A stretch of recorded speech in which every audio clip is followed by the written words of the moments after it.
j'interpelle Monsieur le Président de la République. Il faut penser à ça cette fois-ci. S'il n'y aura pas modification, s'il n'y aura pas changement, la conscience que nous avons, il faut la vulgariser. S'il y aura changement, s'il y aura modification, ce que vous allez modifier, il faut sensibiliser la population. La population congolaise est ignorante. C'était une assemblée des belligérants. C'est bel et bien noté dans la Constitution. J'ai déjà expliqué cela. Quand on dit belligérant, les gens pensent que c'est une injure, ce n'est pas une injure. C'est l'association des rebelles d'hier, pas toute la rébellion du Congo. On a pris les rebelles qui sont venus du Rwanda, qui sont venus de l'Est, mais on a oublié les gens aussi importants d'autres coins, qui pouvaient aussi apporter leur savoir. Mon problème, c'est lequel? L'État est injuste quand il s'agit des églises. Très injuste quand il s'agit des églises. Une fois une église est reconnue par l'État, l'église doit jouir des subventions de l'État. C'est ce qui est écrit. Cette collaboration peut revêtir la forme d'une subvention. Voilà pourquoi il y a une grande difficulté. Quelqu'un pourrait te dire, c'est lui qui va toucher à cette constitution, on va le tuer, on va le tabasser, on va le couper la tête. Et l'autre dira, celui qui va refuser, on va l'arrêter. Voyez-vous, le camp qui s'érige, c'est du fait de l'ignorance.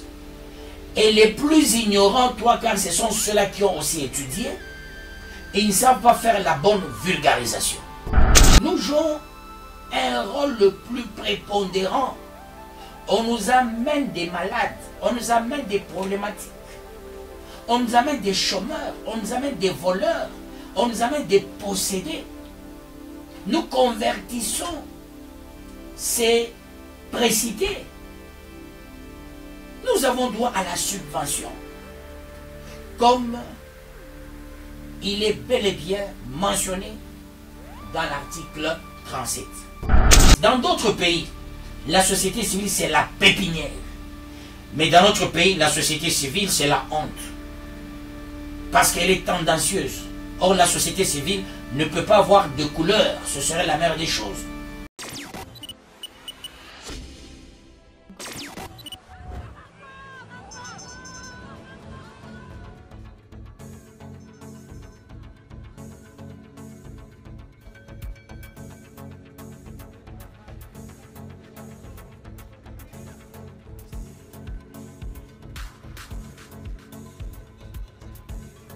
Bien-aimé, je suis là encore ce soir. Peut-on modifier,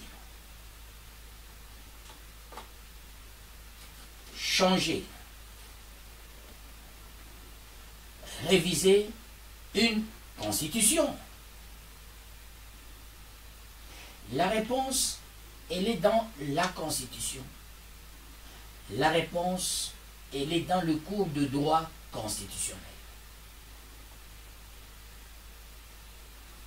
Le cours de droit constitutionnel, avec un constitutionnaliste qui m'a enseigné, le professeur Dumba Kamatanda, il nous avait dit ceci: toute constitution est révisable, toute constitution est modifiable, toute constitution est changeable. Ça dépend des visées, ça dépend des objectifs poursuivis. Mais les trois éléments, c'est pour l'intérêt du peuple. Pas l'intérêt du président de la République, pas l'intérêt des ministres, pas l'intérêt des députés, des sénateurs. C'est pour l'intérêt du peuple. Et quand on change on modifie une constitution, l'objectif poursuivi, c'est l'amélioration de la situation du peuple, et non l'amélioration de la situation du président, et non l'amélioration de la situation des députés, et non l'amélioration de la situation des membres du gouvernement. D'où le peuple est au créneau, le peuple est le souverain primaire. Dans les démocraties pluralistes, dans toute démocratie pluraliste, le peuple reste et demeure le souverain, sauf dans des royautés. Ici, comme il s'agit de notre constitution, est-ce tout ce qu'on a dans notre constitution est balayable? Je dis non, il y a des très bonnes choses. Si on arrivait à les appliquer, notre pays avancera. Aujourd'hui, je vais montrer quelques articles, 2 ou 3, leur avantage et la non-applicabilité de ces articles. Je commence avec l'article 37. L'article 37, ça me concerne, ça concerne les associations. Je lis. L'État garantit la liberté d'association. Les pouvoirs publics collaborent avec les associations qui contribuent au développement social, économique, intellectuel, moral et spirituel des populations et à l'éducation des citoyennes et des citoyens. Cette collaboration peut revêtir la forme d'une subvention. La loi fixe des modalités d'exercice de cette liberté. Ici, on parle des associations. Qui dit association fait mention aux églises, aux ONG, les associations syndicales, les associations culturelles, les associations sportives, ainsi de suite. Je vais plus m'appesantir sur un point, les églises. Il est dit ceci, l'État garantit la liberté d'association. On ne peut pas parler de la liberté d'association comme de la liberté d'une église sans comprendre le contour d'une église. Qu'est-ce que c'est une église? Quel est le rôle d'une église? L'église joue un rôle plus prépondérant. Qui dit église dit Dieu. Un autre qui dit église dit président de la République. Non, qui dit église dit Dieu. L'église est l'épouse de Christ. Il est vrai qu'un président français,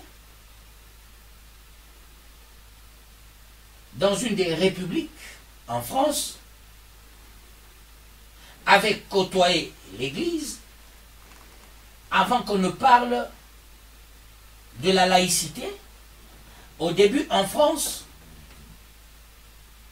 l'église était prépondérante.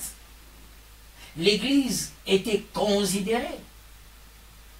Parce qu'en France, il y avait à un moment donné des sorciers qui faisaient tout, d'où il fallait la prière. Mais malheureusement, après le temps de la sorcellerie, on a basculé au temps des dieux. Après le temps des dieux, on a basculé au temps des francs-maçons, malheureusement. Voilà pourquoi un des présidents avait pris l'initiative de la laïcité. Et la laïcité, ils ont compris, cette fois-ci, il faut laisser toutes les religions. Il faut laisser ceux-là qui appellent Dieu dans toutes leurs formes. Quelle que soit la machination. Et au final, ils arrivent dans ce qu'on appelle le mariage pour tous. Là, c'est la France. Je rentre dans notre pays. Dans notre pays, nous sommes des copistes patentés. Pourquoi parle-t-on de la laïcité dans ce pays? Est-ce qu'on a tenté de comprendre l'origine du Congo? 500 000 ans avant Jésus-Christ, nos parents, nos aïeux priaient Dieu. Personne n'a appris à nos aïeux Dieu. Non, si ce n'est que Dieu. Nos aïeux étaient inspirés. Avant l'organisation des empires qu'on nous a collés à la peau, pensant que c'était nos aïeux, par des faux historiens préparés dans le monde maçonnique, nos aïeux priaient Dieu. Le Congo n'est pas un État laïque dans le vrai sens du mot. Vous le constaterez dans chaque tribu, on reconnaît la valeur du Dieu providentiel. Hélas, il faut réfléchir quant à ce. Mais dans l'ancienne Constitution, cet article 37 a été violé de faute en comble. Il est dit ceci: l'État garantit la liberté d'association. Garantir la liberté d'association, je donne l'exemple de l'association sportive. On ne peut aucunement dire ceci. Ceux-là qui jouent au foot, ce sont des papas, parce qu'il y a des jeunes de 18 ans, au-delà de 25 ans, qui sont parents. Mais on voit ces papas-là qui vous courent en suivant le ballon en culotte. Tout le monde respecte les conseils sportifs quand il s'agit de foot. Il y a les autres papas, aujourd'hui il y a même les mamans qui vous jouent au football. Il y a les papas qui vous jouent au basketball, au volleyball, rugby, ainsi de suite. On dit ces gens, ils ont leur propre tenue respectée. Et tout le monde accepte. En aucun jour, il y a une loi qui dit non, non, désormais ils vont commencer à jouer avec le training ou avec des pantalons. En culotte, les papas là, ils laissent leurs cuisses. Et c'est ça l'organisation de foot. Je fus aussi un bon footballeur. Mais mon problème c'est lequel? L'État est injuste quand il s'agit des églises. Très injuste quand il s'agit des églises. Une fois une église est reconnue par l'État, l'église doit jouir des subventions de l'État. C'est ce qui est écrit. Cette collaboration peut revêtir la forme d'une subvention. Mais où est la subvention? Au Congo, il n'y a qu'une église qui est subventionnée. Et pourtant, nous avons un impact fort en tant qu'église sur le plan social, sur le plan économique, sur le plan intellectuel, sur le plan moral, sur le plan spirituel. Nous jouons un rôle le plus prépondérant. On nous amène des malades, on nous amène des problématiques, on nous amène des chômeurs, on nous amène des voleurs, on nous amène des possédés. Nous convertissons ces précités. Nous avons droit à la subvention, comme il est bel et bien mentionné dans l'article 37. D'où cet article 37, même s'il y a une nouvelle constitution, même si on modifie cette constitution, il faut que ça passe. Je vais à l'article 62. L'article 62 de la Constitution dit ceci expressis verbis: nul n'est censé ignorer la loi. toute personne est tenue de respecter la Constitution et de se conformer aux lois de la République. Ici, c'est une blague populaire. Quand on dit « nul n'est censé ignorer la loi », tout le monde n'est pas juriste. En France, un enfant de l'école primaire. En Belgique, un enfant de l'école maternelle respecte sa loi. Pourquoi? C'est une loi vulgarisée. Avant le référendum, il fallait penser à la vulgarisation, à ce qu'on appelle la campagne pour voter oui, non ou abstention. On fait la campagne comme on fait la campagne élective des députés. C'est ce qu'il faut faire avec, c'est ce qu'il fallait faire avec le référendum. Passer par la campagne, après la campagne, sensibiliser dans toutes les langues la Constitution. Parce que l'article 62 dit « Nul n'est censé ignorer la loi. Toute personne est tenue de respecter la Constitution et se conformer aux lois de la République. » Qui a sensibilisé les gens qui n'ont pas étudié? Au Congo, il y a combien de gens qui ont étudié? Comment est-ce que toute personne aura la facilité de respecter une constitution qui est mal connue tout d'abord? D'où l'article 62 n'a pas été respecté par les propres législateurs. Avant de basculer au référendum, il fallait qu'il y ait une campagne référendaire. Avec la campagne référendaire, il était important, ceux-là qui avaient légiféré, ce qu'on appelle l'Assemblée constituante. D'ailleurs, au Congo, cette constitution n'avait pas une Assemblée constituante. C'était une Assemblée des belligérants. C'est bel et bien noté dans la Constitution. J'ai déjà expliqué cela. Quand on dit belligérant, les gens pensent que c'est une injure. Ce n'est pas une injure. C'est l'association des rebelles d'hier, pas toute la rébellion du Congo. On a pris les rebelles qui sont venus du Rwanda, qui sont venus de l'Est, mais on a oublié les gens aussi importants d'autres coins, qui pouvaient aussi apporter leur savoir. On a pris les gens des partis politiques bien sélectionnés, dribblés, pour concevoir cette constitution. Elle est là. Mais il n'y a pas eu la campagne référendaire et il fallait passer par là. Par les membres plutôt de l'Assemblée constituante. On allait faire descendre ceux-là qui avaient légiféré. Ils devraient faire la campagne. Après campagne, on allait passer au vote. C'est ce qu'on appelle référendum. C'est un vote de oui, non ou l'abstention pour que la Constitution entre en danse.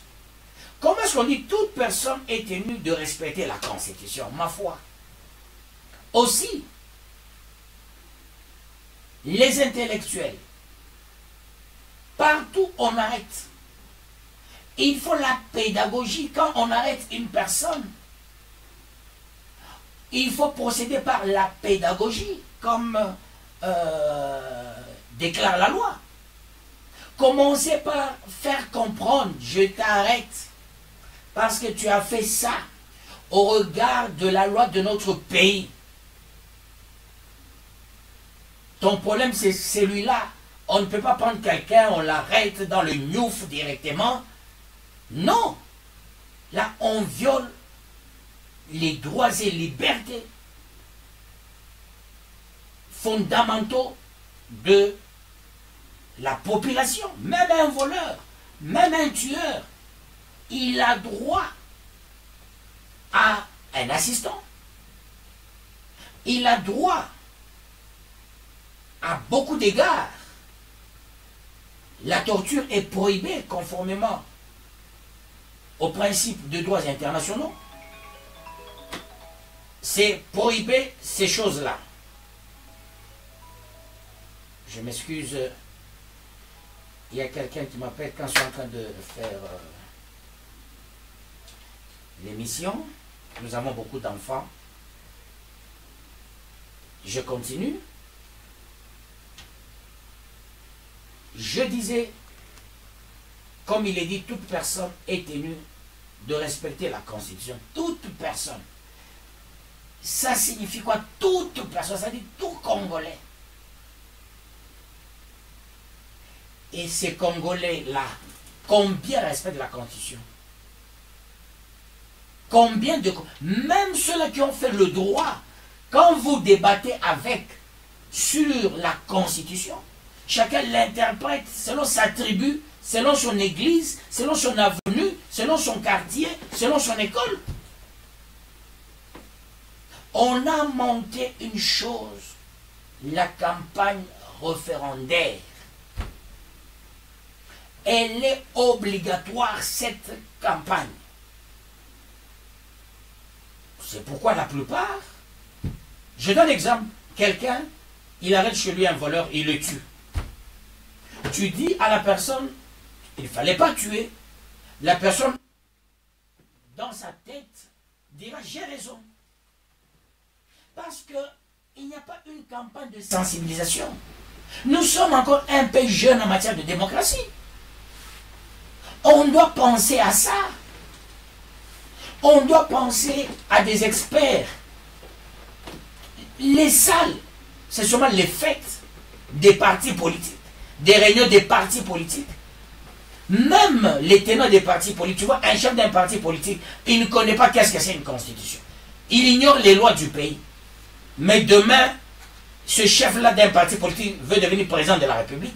Ce chef-là veut devenir député. Ce chef-là veut devenir ministre. Il faut sensibiliser la constitution du pays. Et comme nous avons 4 langues,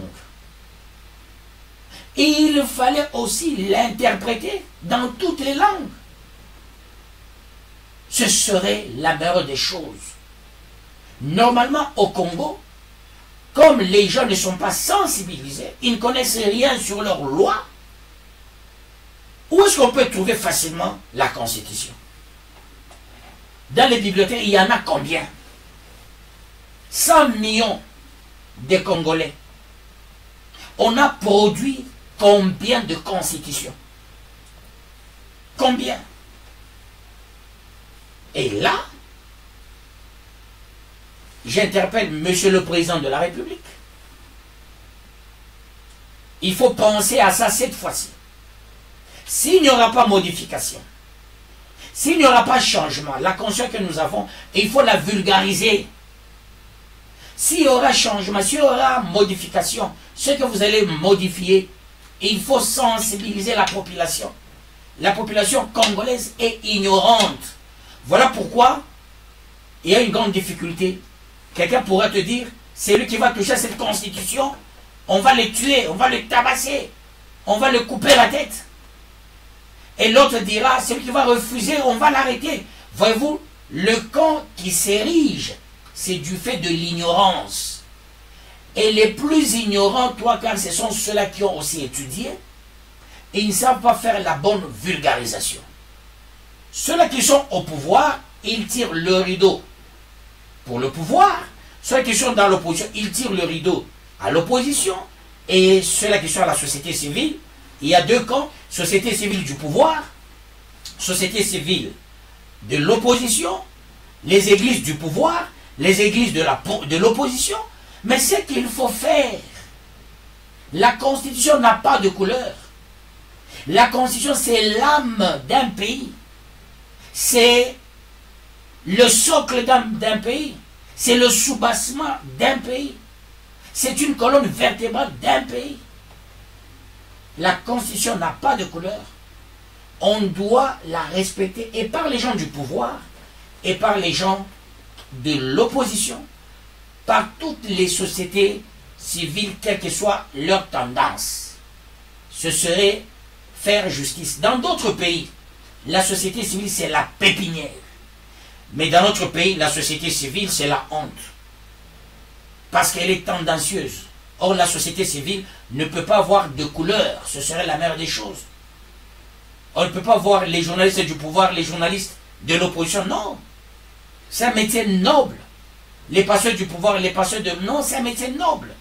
Derrière un pasteur, je vais toucher à ça. Je vais toucher à un article quasi important.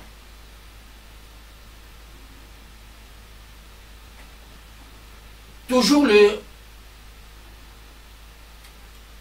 cette fois-ci le 63e article, il est dit ceci: tout Congolais a le droit et le devoir sacré de défendre le pays et son intégrité territoriale face à une menace ou à une agression extérieure. Un service militaire obligatoire peut être instauré dans les conditions fixées par la loi.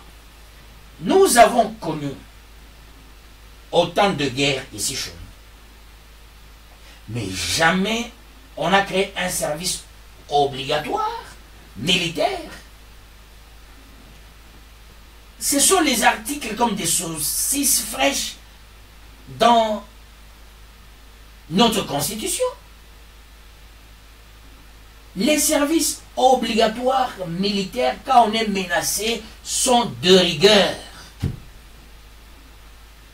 Et on doit voir les patriotes. Le patriotisme est possible si et seulement si ce patriote se voit protégé, qu'on respecte leurs droits, qu'on respecte... Ils ont des droits bien sûr, ils ont aussi des devoirs. C'est eux qui doivent se dire, nous avons des devoirs, qu'est-ce qu'il faut faire? Le devoir, c'est la protection de la patrie. J'ai le droit, je dois respecter ma liberté. Ça se termine là où commence la liberté d'autrui. Mais c'est l'État qui doit donner le goût aux patriotes de défendre la patrie. En faisant connaître à tout un chacun nos lois, en faisant connaître à tout un chacun notre constitution. Il faut faire de la constitution une matière prioritaire et non de la corruption une matière prioritaire. Tout le monde doit connaître la constitution pour bien défendre son pays. Nous avons des costauds dans ce pays. Nous avons des gens qui aiment ce pays, mais ils sont ignorants de la loi. Où sont les sensibilisateurs? Quand vous êtes au pouvoir, vous devez avoir des sensibilisateurs. Quand on dit qu'il faut changer la Constitution, il faut modifier la Constitution. Mais il y a certaines personnes qui se disent, mais changer pourquoi? Ne pas changer pourquoi? N'importe qui peut raconter des ragots et la personne va gober, d'où il faut la vraie sensibilisation de la Constitution du pays. Pourquoi la changer? Pourquoi la modifier? Il faut expliquer aux gens quels sont les bienfaits, quels sont les méfaits. Et non crier à tout bout de champ, des rencontres dans des endroits climatisés, des réunions. Non, vous vous trompez. Kinshasa n'est pas le Congo. Kinshasa ne produit jamais, n'apporte rien sur l'économie de ce pays. Tout ce que vous faites, c'est seulement à Kinshasa. Vous oubliez Kambove qui est historique. Kambove est historique, qui a fait des États-Unis une grande puissance mondiale. Quand vous voulez faire des choses, pensez aux enfants de ce coin. Pensez aux enfants de Kolwezi. C'est Kolwezi qui apporte beaucoup d'argent dans le budget. Mais quand il faut prendre des décisions, ce sont les Kinois qui se pavanent. Ce sont eux qui sont dans des réunions. Non, non, non, non, non, Kinshasa n'est pas la capitale.